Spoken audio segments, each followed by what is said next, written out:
தலைவரும் தமிழ்நாடு சிறுபான்மை ஆணைய தலைவர் திரு பீட்டர் அல்மோன்ஸ் அவர்களை அன்புடன் அழைக்கிறோம்.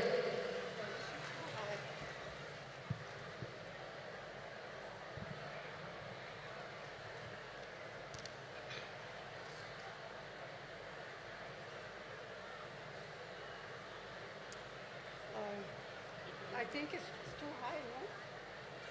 No. Leave it.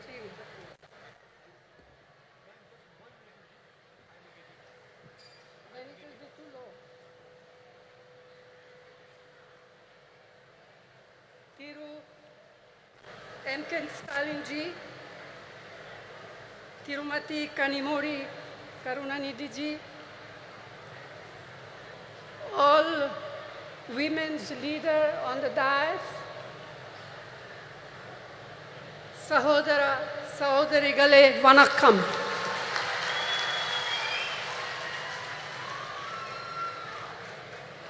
Thank you, Chief Minister of Tamil Nadu, Thiru MKStalin, for inviting me to this Women's Rights Conference.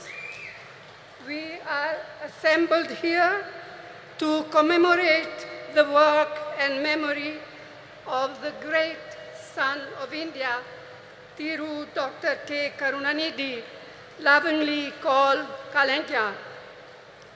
மாண்புமிகு ஸ்டாலின் அவர்களே, அன்பிற்குரிய கனிமொழி அவர்களே, மேடையிலே அமர்ந்திருக்கக்கூடிய மகளிர் தலைவர்களே, இந்த அருமையான நாளில்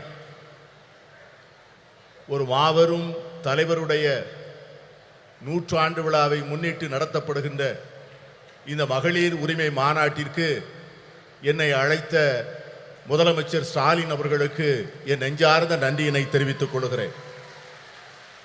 A leader of many talents, a writer, a poet, a journalist, a chief minister of many terms, but above all, a leader who believed deeply in the upliftment of the deprived. தன்னுடைய வாழ்க்கை முழுமையும் ஏழை எளிய மக்களுக்காக உழைத்தவரும் இந்திய தாயினுடைய தவப்புதல்வர்களில் ஒருவரும் நம்மால் அன்போடு கலைஞர் என்று அழைக்கப்படக்கூடியவருமான அருமைக்குரிய தலைவர் கலைஞர் அவர்கள் ஒரு பன்முகத்தன்மை கொண்ட ஒரு மாபெரும் தலைவர். ஒரு எழுத்தாளராக, ஒரு பத்திரிகையாளராக, ஒரு முதலமைச்சராக, ஒரு நிர்வாகியாக அவர் ஆற்றிய பணிகள் மகத்தான பணிகள். He believed in equality of all, regardless of faith, caste, language or region. And ahead of his time, he was a champion of gender equality, which has now become something of a national movement. மாநிலம், மொழி, சாதி, மத நம்பிக்கை இவற்றிற்கெல்லாம் அப்பாற்பட்டு எல்லோரையும் சமத்துவமாக பார்க்கக்கூடிய ஒரு அருமையான தத்துவத்திலே அவர் நம்பிக்கை கொண்டிருந்தார். தன்னுடைய வாழ்நாளின் போது அதிகமாக பேசப்படாத பாலின சமத்துவத்தை அவர் சிந்தித்து அதற்காக போராடுகின்ற ஒரு போராளியாக தன்னை அடையாளப்படுத்தி கொண்டார். இன்று அது ஒரு தேசிய இயக்கமாக கொண்டாடப்படுகின்ற சூழ்நிலை உருவாகி இருக்கிறது. Our women have made India proud in multiple fields and sectors, in spite of the shackles of tradition, patriarchy, and culture that stood on the way. This struggle for equality has had many ups and downs. But today, Indian women shine in many spheres. To mention just a few: science, knowledge, skills, culture, and sports, and politics. And above all, as centers of our families and leaders of people. நம்முடைய பெண்கள் இந்தியாவிலே மிக மகத்தான சாதனைகளை செய்திருக்கிறார்கள். மரபு வழி சமூகம், ஆணாதிக்க சமூகம், கலாச்சாரம் என்கிற தடைகளை எல்லாம் மீறி அவர்கள் மிக அருமையான சாதனைகளை செய்து முடித்திருக்கிறார்கள். இந்த நீண்ட நெடிய போராட்டத்தில் ஏற்றங்களும் இருந்திருக்கின்றன, இரக்கங்களும் இருந்திருக்கின்றன. ஆனால் இன்று இந்திய பெண்கள் பல்வேறு துறைகளிலே ஒளிர்கிறார்கள். சிலவற்றை சொல்ல வேண்டும் என்று சொன்னால், விஞ்ஞானத்திலே, அறிவிலே, ஆற்றலிலே, கலாச்சாரத்திலே, விளையாட்டிலே, இவை எல்லாவற்றிற்கும் மேலாக நம்முடைய குடும்பத்தினுடைய மைய பொருளாக, மக்களுடைய தலைவர்களாக அவர்கள் ஆற்றுகின்ற பணி மகத்தானது. இருந்தாலும் கூட இந்த போராட்டம் இன்னும் நீண்ட தூரம் பயணிக்க வேண்டும், இன்னும் பல்வேறு தடைகளை தாண்ட வேண்டும். Yet we all know this struggle continues and there are many more frontiers to cross, especially for our disadvantaged sisters. இருந்தாலும் நம்முடைய ஏழை எளிய சகோதரிகள் இன்னும் ஏராளமான தடைகளை தாண்டித்தான் இந்த சமத்துவத்தை பெறுவதற்கான சூழ்நிலை உருவாகி இருக்கிறது. The remarkable non-violent freedom struggle led by Mahatma Gandhi placed a strong emphasis on gender equality. In 1928, the draft constitution was being crafted under the chairmanship of Motilal Nehru, and the Karachi Resolution of 1931, framed by Jawaharlal Nehru. Both these documents championed women's rights, advocating for equal voting rights, political and economic rights, and fair wages. They laid the foundation for women to play an equal role in our nation's building. They embodied the promise of universal suffrage, gender equality, and the socialist equitable society. And this spirit continued when the Constitution of India, under the leadership, chairmanship of Dr. B.R. Ambedkar, was ultimately framed. Mahatma காந்தியினுடைய தலைமையிலே ஏற்றுக்கொள்ளப்பட்ட சாத்வீகமான வன்முறையற்ற சுதந்திர போராட்டம் மகளிர் சமத்துவத்தை முன்னிலைப்படுத்தியது. 1928 அரசியல் சாசன சட்ட வரைவு மோதிலால் நேரு அவர்கள் தலைமையிலான குழு தயார் செய்து அந்த அறிக்கையை சமர்ப்பித்தது. அதற்கு பிறகு கராச்சியிலே நடந்த அகில இந்திய காங்கிரஸ் மாநாட்டில் இந்த தேசத்தினுடைய முதல் பிரதமர் ஜவஹர்லால் நேரு அவர்கள் கராச்சி தீர்மானம் என்கிற பெயரிலே வடிவமைக்கப்பட்ட தீர்மானங்கள், இந்த இரண்டு ஆவணங்களும் பெண்களுடைய உரிமைகளை கொண்டாடுவதிலும் அவர்களுக்கு வாக்குரிமை அளிப்பதிலே சமத்துவம் வழங்கப்பட வேண்டும் என்பதையும், பொருளாதாரத்திலும் அரசியலிலும் செயல்பாடுகளிலே அவர்களுக்கு சரியான பங்கு தரப்பட வேண்டும் என்பதையும் வலியுறுத்தியது. இந்த இரண்டு ஆவணங்களும் அந்த அடிப்படையில் தான் நம்முடைய பெண்கள் ஒரு மிகப்பெரிய ஒரு சமூக மாற்றத்திற்கான முன்னெடுப்பை நோக்கி பார்க்க ஆரம்பித்தார்கள். இதைத்தான் எல்லோருக்குமான வாக்குரிமை, பாலின சமத்துவம், சோசலிச அறம் சார்ந்த சமூகம், இவைகளெல்லாம் அந்த இரண்டு ஆவணங்களில் சொல்லப்பட்ட அந்த விஷயங்கள் தான் பாபா சாஹேப் டாக்டர் அம்பேத்கர் அவர்கள் இந்திய அரசியல் சாசன சட்டத்தினை வரையறுக்கின்ற போது இந்த தத்துவங்களை உள்ளாங்கி அதை மேலெடுத்து செல்லக்கூடிய சூழ்நிலை ஏற்பட்டது. Who can forget what our first Prime Minister, Jawaharlal Nehru, once said, I quote, "If you educate a man, you educate one individual. However, if you educate a woman, you educate a whole family. Women empowered means India empowered," unquote. ஒரு பெண்ணை நீ படிக்க வைத்தால், ஒரு ஆணை நீ படிக்க வைத்தால் ஒரு தனி நபரை மட்டும் படிக்க வைக்கிறாய். ஆனால் ஒரு பெண்ணுக்கு கல்வி கற்றுக் கொடுத்தால் ஒரு குடும்பத்திற்கே கல்வி கற்றுத் தரப்படுகிறது. மகளிரை அதிகாரப்படுத்தினால் இந்தியாவை அதிகாரப்படுத்துகிறோம் என்கிற ஜவஹர்லால் நேரு அவர்களுடைய வார்த்தைகளை யார் மறக்க முடியும்? And we cannot ever forget the inspiring role Indira Ma in showing how a woman can lead with strength, ability, and leadership, combined with a deep sensitivity to the abolition of poverty. அன்னை இந்திரா காந்தி அவர்கள் காண்பித்த தலைமைத்துவம், அவர்கள் காண்பித்த ஆற்றல், அவர்கள் காட்டிய வழிகாட்டுதல் ஒரு பெண் எப்படி தலைமையேற்று செயல்பட முடியும் என்பதற்கான மிகப்பெரிய எடுத்துக்காட்டு.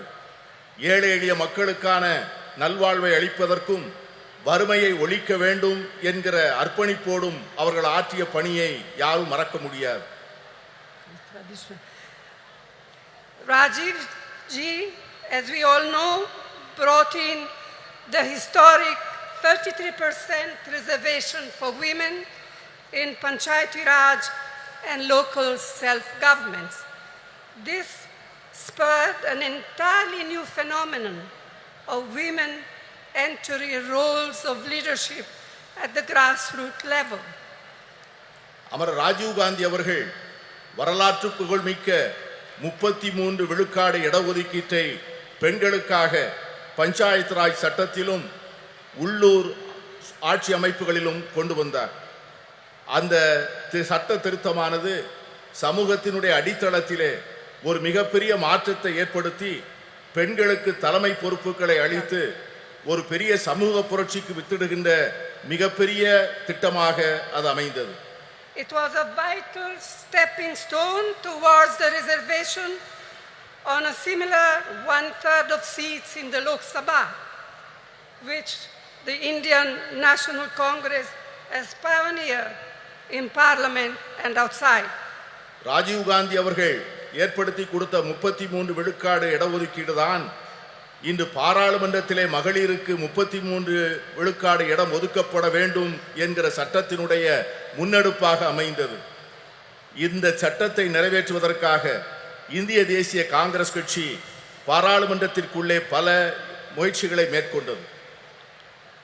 The Women Reservation Bill introduced by the UPA, by UPA 2, was passed by the Rajya Sabha, but a lack of consensus prevented it from being passed in the Lok Sabha.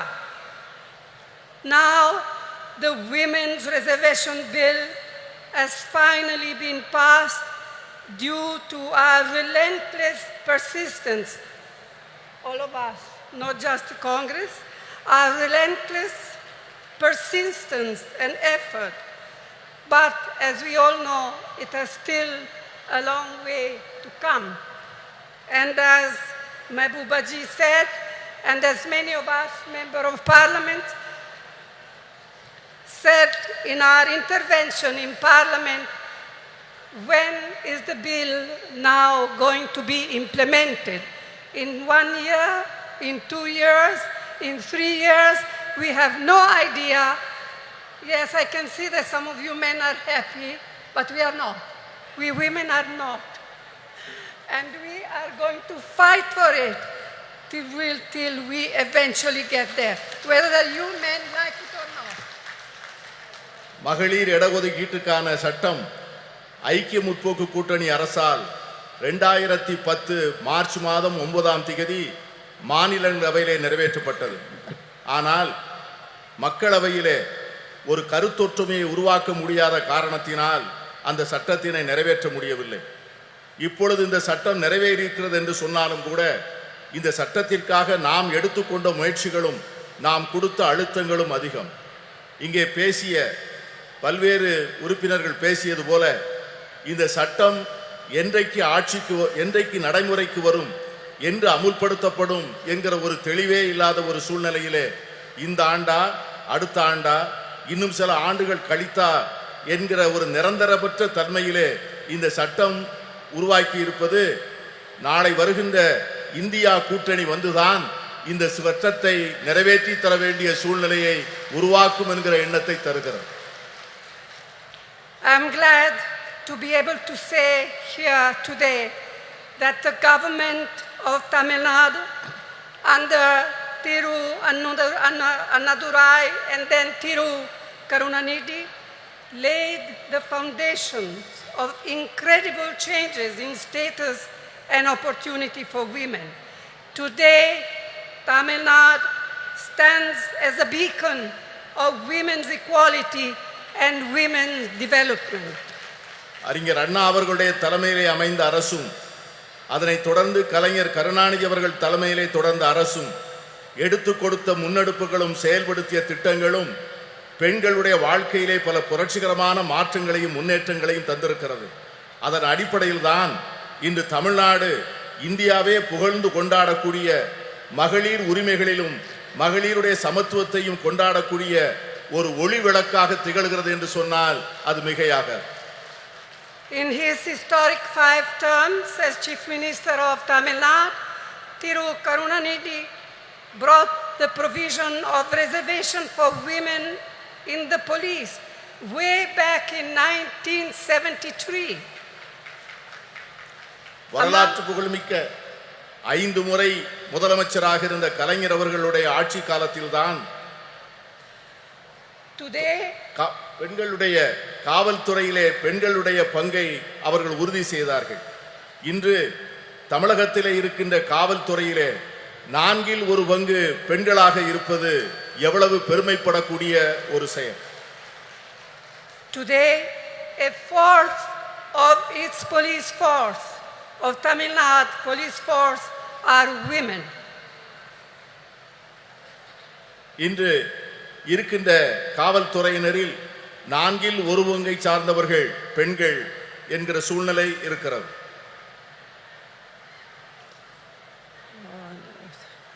Another very important initiative brought in by Karunanidhi was the reservation for women in government positions. Today, women's participation in government services exceeds 30%, and I am told that just recently Chief Minister MKStalin has raised it to 40%, and I commend your Chief Minister for this. கலைஞர் கருணாநிதி அவர்கள் செய்த முக்கியமான மற்றொரு சீர்திருத்தம் என்னவென்று சொன்னால் அரசு பணிகளிலே பெண்களுக்கான இடஒதுக்கீட்டை செய்தது. அதன் விளைவாக அரசு பணிகளிலே 30 விழுக்காட்டை சார்ந்தவர்கள் பெண்களாக இருந்தார்கள். இன்று நம்முடைய முதலமைச்சர் ஸ்டாலின் அவர்கள் தலைமையிலே செயல்படுகின்ற அரசு அந்த 30 விழுக்காட்டை 40 விழுக்காடாக உயர்த்தி பெண்களை பெருமைப்படுத்தி இருக்கிறது.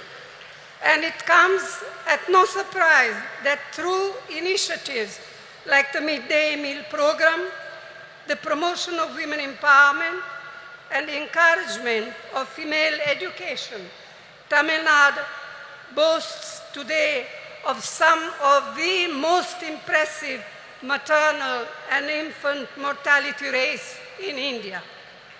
பெண்களுடைய நல்வாழ்வுக்காக தமிழக அரசால் எடுத்துக்கொள்ளப்பட்டிருக்கின்ற பல்வேறு திட்டங்கள், சத்துணவு திட்டங்கள், பெண்களுடைய நல்வாழ்வுக்காக எடுத்துக்கொள்ளப்படுகின்ற மருத்துவத்துறையிலே செயல்படுத்தப்படுகின்ற திட்டங்கள், தாய்மார்களுக்காகவும் பால் குடிக்கும் சேய்களுக்காகவும் அரசாங்கம் நிறைவேற்றுகின்ற பல்வேறு திட்டங்கள் மிக சிறப்பாக செயல்படுகின்ற காரணத்தினால்தான் இன்று தமிழ்நாட்டிலே தாய் சேய் இறப்பு விகிதம் இந்தியாவிலேயே மிக குறைந்த நிலையிலே இருப்பதற்கு காரணம் அதுதான்.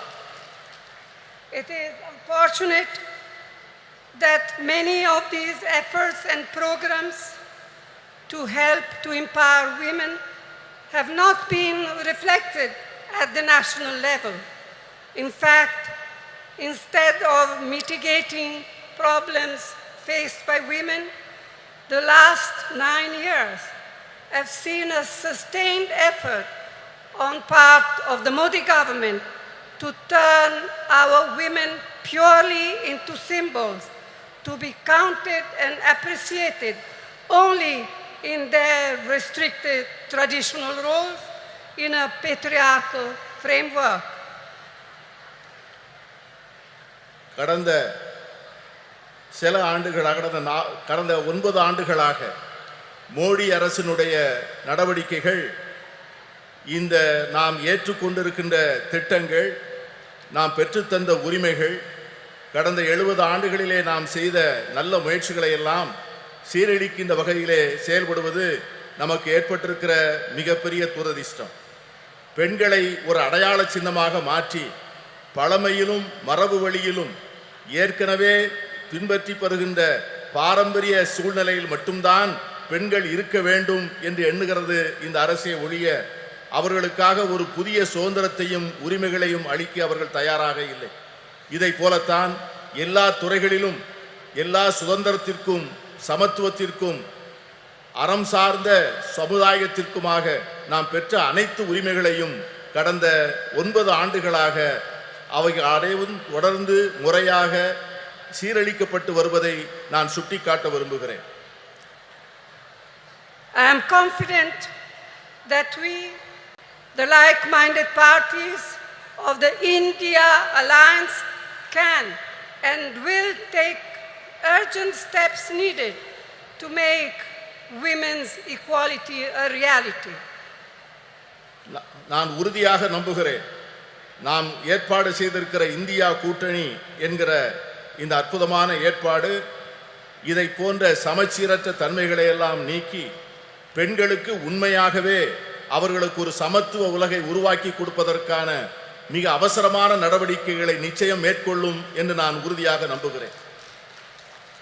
And it is my fervent hope that we in the India Alliance will see to it that the bill will be implemented as soon as possible.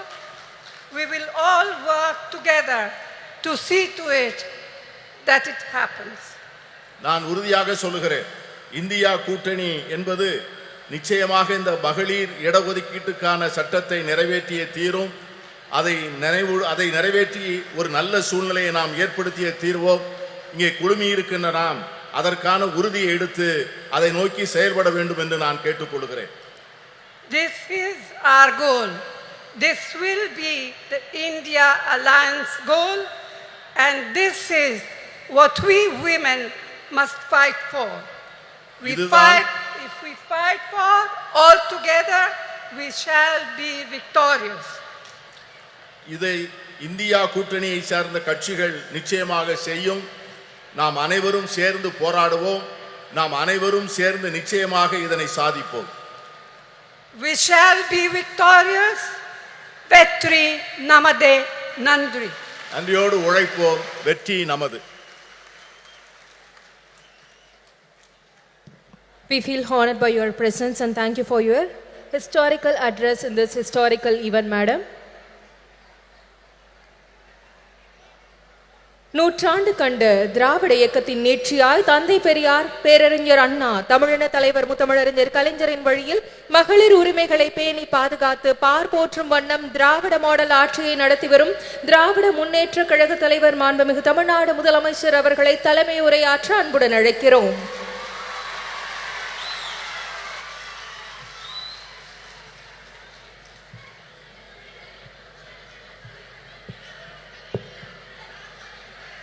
அன்புள்ள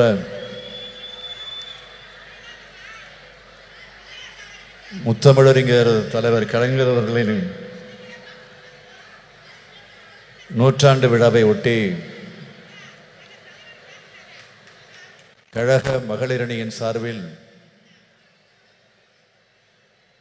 நடைபெற்றுக் கொண்டிருக்கக்கூடிய மகளிர் உரிமை மாநாட்டில்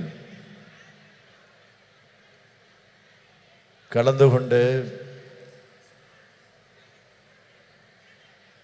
இங்கு எனக்கு முன்னால் உரையாற்றி அமர்ந்திருக்கக்கூடிய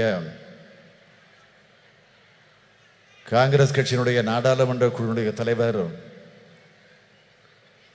பெருமதிப்பிற்குரிய அன்னை சோனியா காந்தி அவர்களே,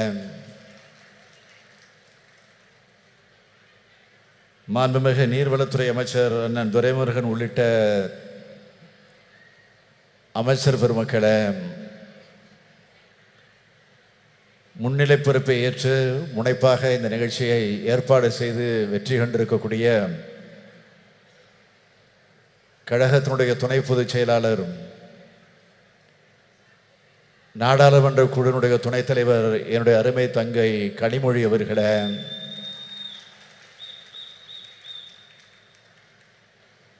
சிறப்பு விருந்தினர்களாக வருகை தந்து சிறப்பித்து உரையாற்றி அமர்ந்திருக்கக்கூடிய மரியாதைக்குரிய திருமதி பிரியங்கா காந்தி அவர்களே, முன்னாள் முதலமைச்சர் திருமதி மெஹபூபா முஃப்தி அவர்களே, திருமதி சுப்ரியா சுலே எம்பி அவர்களே, மாண்புமிகு பீகார் மாநிலத்தினுடைய அமைச்சர் திருமதி லட்சி சிங் அவர்களே, திருமதி சுபாஷினி அலி அவர்களே, திருமதி டிம்பிள் யாதவ் எம்பி அவர்களே, திருமதி ஆனி ராஜா அவர்களே, திருமதி ராக்கி பிட்லன் அவர்களே, திருமதி சுஷ்மிதா தேவ் அவர்களே, திருமதி சுகேஷ் சிங் அவர்களே, நாடாளுமன்ற சட்டமன்ற முன்னாள் இந்நாள் உறுப்பினர்களே, நம்முடைய தோழமை கட்சிகளை சார்ந்திருக்கக்கூடிய முன்னோடிகளே, தலைவர் பெருமக்களே, கழக மகளிரணியின் செயலாளர் திருமதி ஹெலன் டேவிட்சன் அவர்களே, மகளிரணியினுடைய தொண்டரணி செயலாளர் திருமதி நாமக்கல் ராணி அவர்களே, திரளாக திரண்டிருக்கக்கூடிய மகளிரணியை சார்ந்த சகோதரிகளே, உள்ளாட்சி அமைப்பு பிரதிநிதிகளே, அருமை பெரியோர்களே, தாய்மார்களே, இளைஞரணியின் செயலாளர் தம்பி உதயநிதி ஸ்டாலின் அவர்களே, மற்றும் பல்வேறு அணிகளை சார்ந்திருக்கக்கூடிய அமைப்பாளர்களே, துணை அமைப்பாளர்களே, பெரியோர்களே, தாய்மார்களே, தொலைக்காட்சி பத்திரிகை உலக நண்பர்களே, என் உயிரோடு கலந்திருக்கக்கூடிய தலைவர் கலைஞர் அவர்களின் உயிரினும் உயிரான அன்பு உடன்பிறப்புகளே, உங்கள் அனைவருக்கும் என்னுடைய அன்பான வணக்கம்.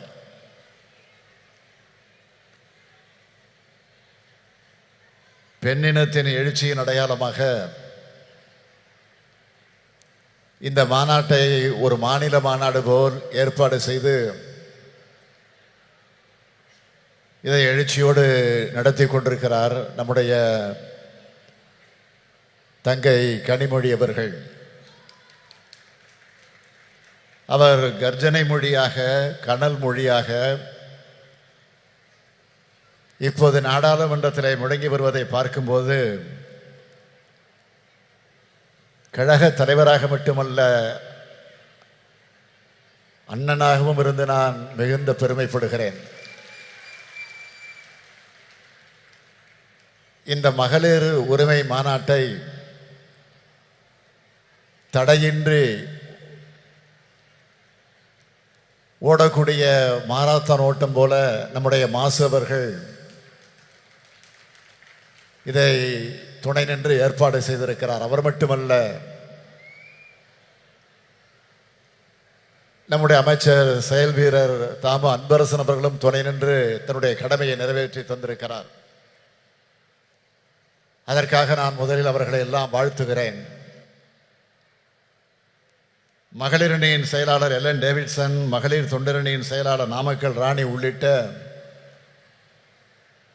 மகளிரணி நிர்வாகிகள் அனைவருக்கும் என்னுடைய வாழ்த்துக்களை தெரிவித்துக் கொள்கிறேன். காஷ்மீர் முதல் கன்னியாகுமரி வரை இருக்கக்கூடிய பெரும்பாலான மாநிலத்தை சார்ந்திருக்கக்கூடிய பெண் தலைவர்களை அழைத்து வந்து ஏற்றத்தோடு ஏற்பாடு செய்திருக்கக்கூடிய இந்த மாநாடு இது தமிழ்நாட்டினுடைய பெண்கள் மாநாடாக மட்டுமல்ல, இந்தியாவினுடைய பெண்கள் மாநாடாகவும் நடைபெற்றிருக்கிறது என்பதை நான் பெருமையோடு பதிவு செய்து கொள்ள விரும்புகிறேன். இதுவரை சென்னை சங்கமம் நடத்தி காட்டிய தங்கை கனிமொழி அவர்கள் இப்பொழுது இந்திய சங்கமத்தை நடத்தி காட்டியிருக்கிறார். இதுதான் வித்தியாசம். இதற்கெல்லாம் மகுடம் வைத்தாற்போல் அன்னை சோனியா காந்தி அவர்கள் இந்த நிகழ்ச்சிக்கு வருகை தந்திருக்கிறார்கள். நேருவின் மகளே வருக, நிலையான ஆட்சி தருக. 1980ஆம் ஆண்டு தலைவர் கலைஞர் அவர்கள் அம்மையார் இந்திரா காந்தி அவர்களை அழைத்து வந்து அந்த வாசகத்தை சுட்டி காட்டி பெருமைப்படுத்தினார். 2024ஆம் ஆண்டில் இந்திராவின் மருமகளே வருக, இந்தியாவின் திருமகளை வெல்க என்று வரவேற்றார்கள். தலைவர் கலைஞர் அவர்கள் சொன்னதைப் போலவே 40லும் வென்றோம். அகில இந்திய அளவில் காங்கிரஸ் கூட்டணி மகத்தான வெற்றியை பெற்றது. அப்போது தனக்காக காத்திருந்த பிரதமர் பதவியை மறுத்து இந்திய அரசியல்வானில் ஒரு கம்பீர பெண்மணி என நின்றவர் அன்னை சோனியா காந்தி அவர்கள். அப்போது அன்னை சோனியா காந்தி அவர்கள் தான் ஆட்சிக்கு தலைமை வகித்து பிரதமராக வேண்டும் என்று தலைவர் கலைஞர் அவர்கள் முன்மொழிந்தார்கள். அது வரலாறு.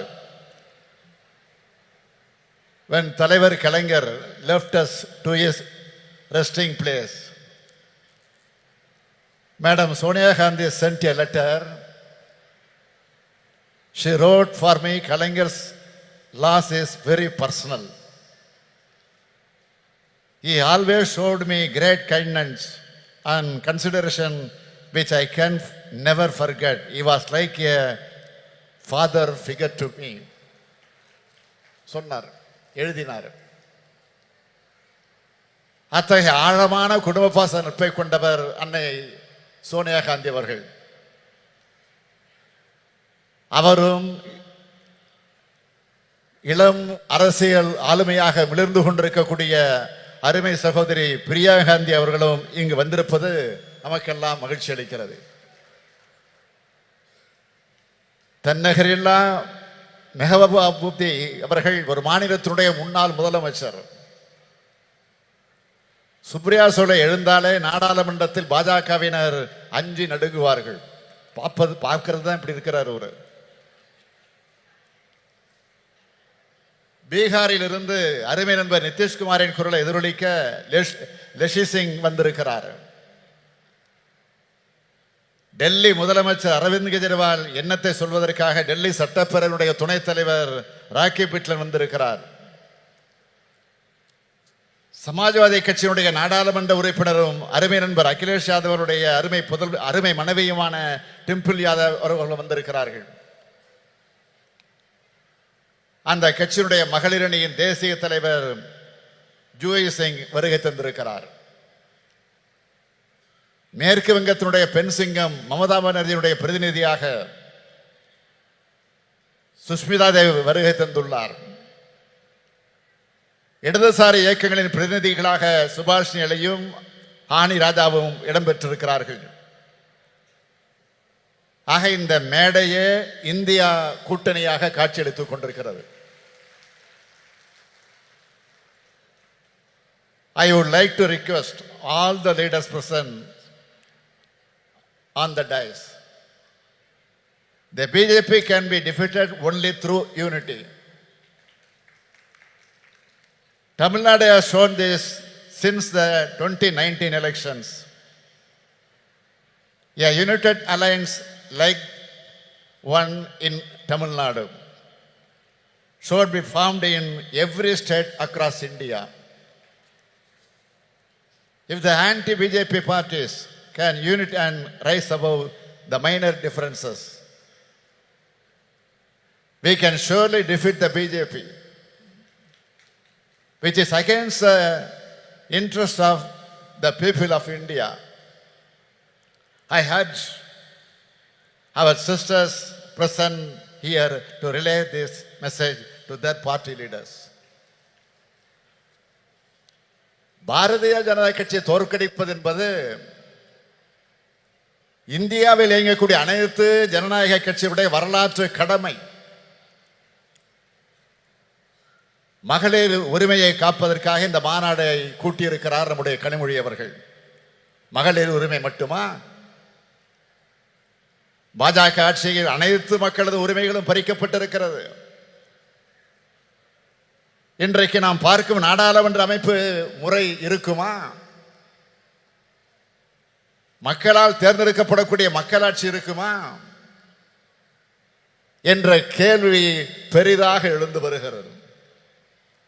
ஒரே நாடு, ஒரே மொழி, ஒரே மதம், ஒரே பண்பாடு, ஒரே தேர்தல், ஒரே தேர்வு, ஒரே உணர்வு என்ற பெயரால் ஒற்றை கட்சி ஆட்சியை கொண்டு வருவதற்காக பிரதமர் நரேந்திர மோடி அவர்கள் இன்றைக்கு முயன்று கொண்டிருக்கிறார். அது நடந்தால் ஒரே மனிதர் என்ற எதேச்ச அதிகாரத்திற்கு அது வழிவகுக்கும். எனவேதான் வர இருக்கக்கூடிய நாடாளுமன்ற தேர்தலில் பாஜகவை முற்றிலும் தோல்வியடைய செய்ய வேண்டும். நாடாளுமன்ற தேர்தல் நெருங்கி வருவதால் பெண்களை ஏமாற்ற மகளிருக்கு நாடாளுமன்றத்தில் சட்டமன்றங்களில் 33 விழுக்காடு இடஒதுக்கீடு என்று சட்டம் கொண்டு வருவதை போல ஏமாற்றிக் கொண்டிருக்கிறார்கள். பேசினார்களே இங்கே உரையாற்றிய அத்தனை பேரும் மிக தெளிவாக எடுத்து சொன்னார்கள். எனவே நான் அதிகம் விளக்கம் சொல்ல விரும்பல. 33 விழுக்காடு இடஒதுக்கீடு பெண்களுக்கு கிடைத்துவிடக் கூடாது என்ற சதி எண்ணத்தோடு தான் இந்த சட்டத்தையே பாஜக கொண்டு வந்திருக்கிறது என்று நான் கருதுகிறேன். அப்படித்தான் எல்லோருக்கும் என்ன வருகிறது. நடைபெற இருக்கக்கூடிய நாடாளுமன்ற தேர்தலில், சட்டமன்ற தேர்தலில்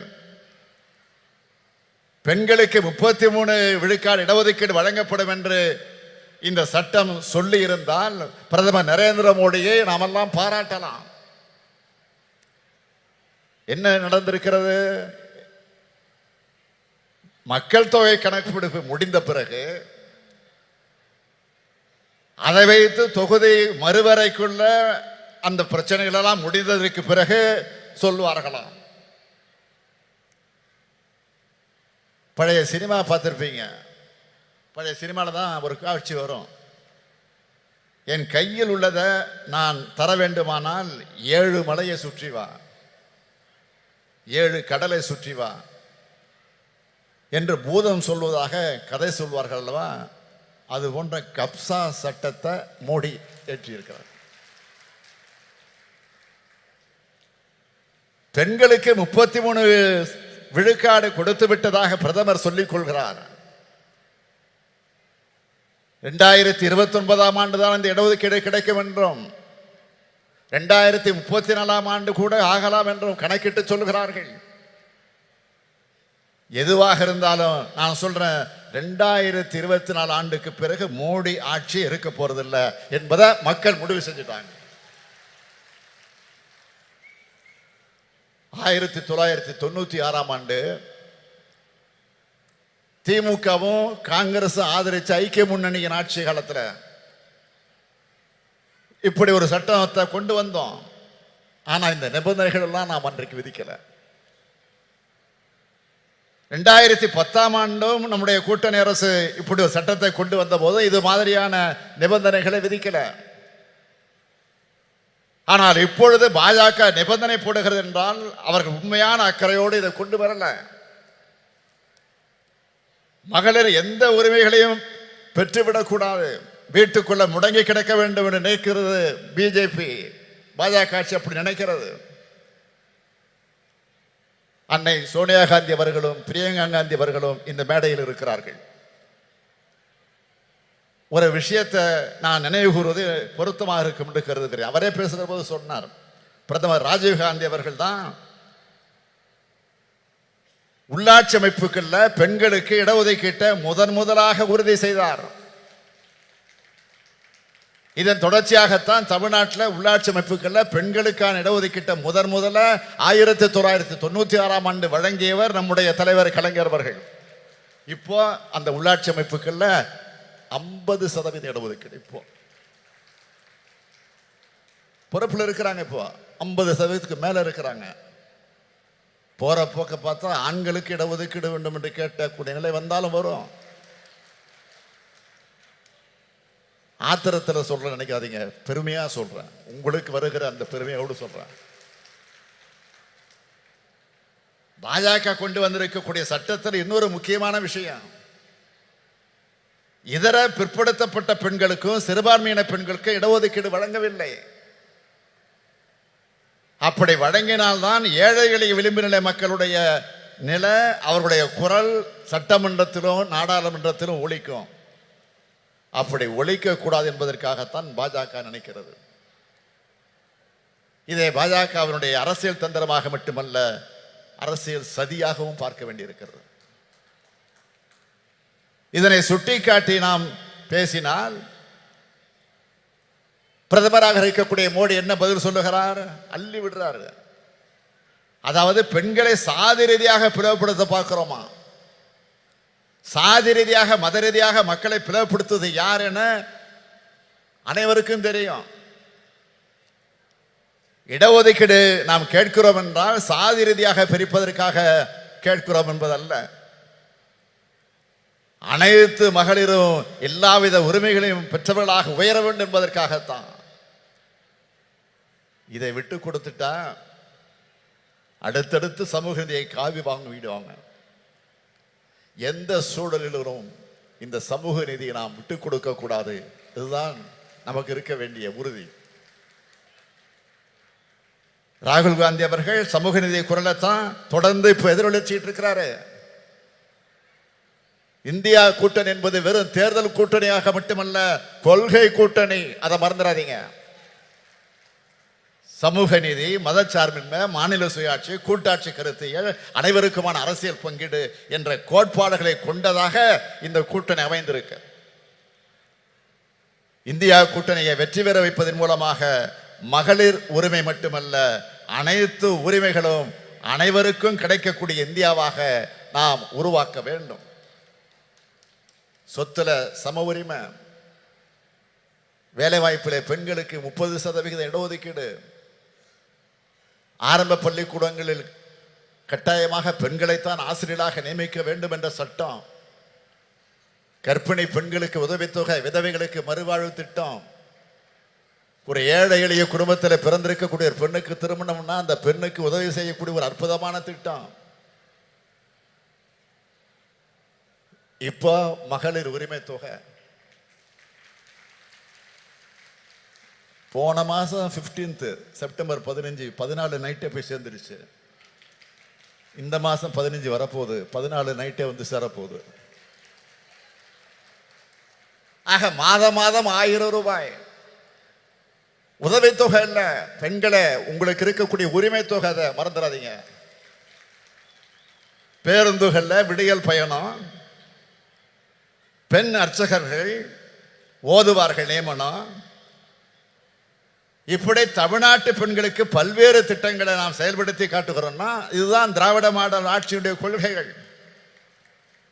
இந்தியா முழுமைக்கும் பரவும் மகளிர் உரிமை பெற்ற நாளாக நிச்சயம் அமையும். அதற்கான அடித்தளத்தை உருவாக்கக்கூடிய இந்த மாநாட்டை நடத்தி காட்டியிருக்கக்கூடிய என்னுடைய அருமை தங்கை கனிமொழிக்கும் அவருக்கு துணை நின்ற மகளிரணிக்கும் என்னுடைய வாழ்த்துக்கள், பாராட்டுக்கள். வாழ்க வாழ்க இந்தியா, வாழ்க இந்தியா கூட்டணி வெல்க. நன்றி, விடைபெறுகிறேன். வணக்கம்.